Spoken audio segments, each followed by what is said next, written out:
Greetings, fellow classic TV fans. In the 1960s, the Donna Reed Show and the Dennis the Menace Show crossed over by briefly combining TV universes. This became a common practice with shows like Andy Griffith and the Beverly Hillbillies. But in the 1990s, the Donna Reed Show and Dennis the Menace crossed over again in an extremely positive way. Donna Reed's Paul Peterson created an organization called A Minor Consideration. Its job is to help potentially troubled children in the entertainment industry. And Jay North, who played Dennis the Menace, had some first-hand experiences in the challenges of being a child star. And working with Peterson, North helps counsel children who have been negatively affected by the entertainment industry. So what they call a minor consideration is actually a major contribution by these ex-child stars.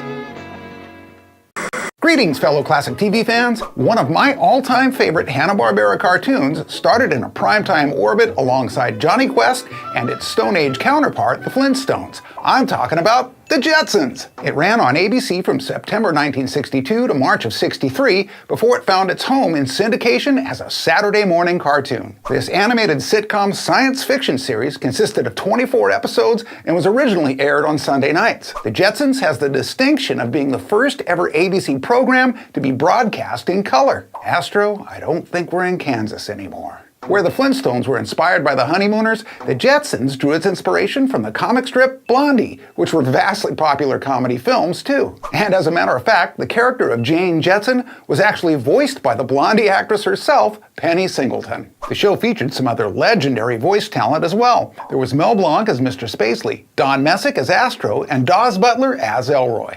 Judy was voiced by Janet Waldo, who also did Penelope Pitstop and Josie from Josie and the Pussycats. Like Jonny Quest, the Jetsons would also, over time, appear on all three major networks, and it went on for decades, as apparently Jane couldn't stop that crazy thing.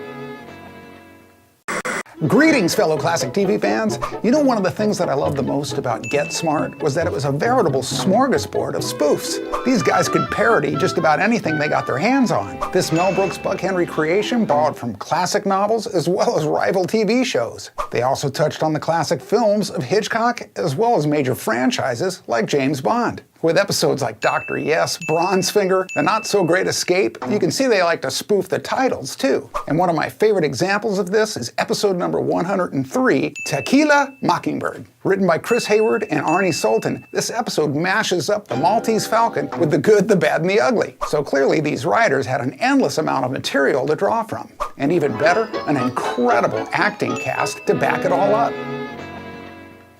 Greetings, fellow classic TV fans. I've always loved the vintage sci-fi shows with all the fun special effects, aliens, and monsters. While Rod Serling's original Twilight Zone was more of a psychological thriller, there was still a fair share of spooky creatures on the show. And these are my top 5 favorites. At number 5 was episode 41, titled The Howling Man. Actor Robin Hughes perfectly portrayed the most famous monster of all, the Devil. And that was the iconic John Carradine playing his captor, Brother Jerome. Number 4 was episode 89 with Richard Kiel as the Canomite alien in To Serve Man.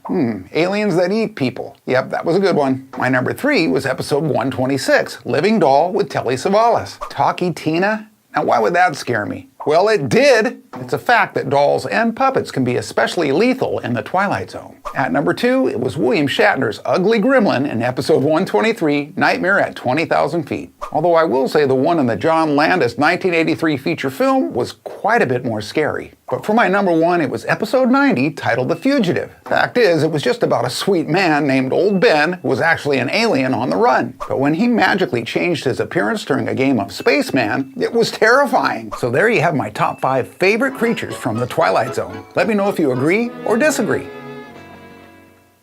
Greetings, fellow classic TV fans. Did you know that it was initially reported that they added the character of Chekhov in the 2nd season of Star Trek to fully diversify the Enterprise crew? Well, Gene Roddenberry later admitted that Chekhov was just a strategy to lure in more teenage viewers. And that strategy's name was Pavel Chekhov. Played by actor Walter Koenig, Chekhov's character was modeled off another popular TV character of the time. Well, TV character, heartthrob, singer, monkey Davy Jones. They even had Walter wear a wig initially to enhance the hippie hairdo. But in actuality, at age 30, Walter's hair was already receding, and that was the reason for the wig. Eventually, once his hair grew out long enough, they let him lose the wig and just did a comb over. So what began as a ploy to attract a younger audience resulted in a new permanent cast member, the beloved navigator, Ensign Pavel Chekhov.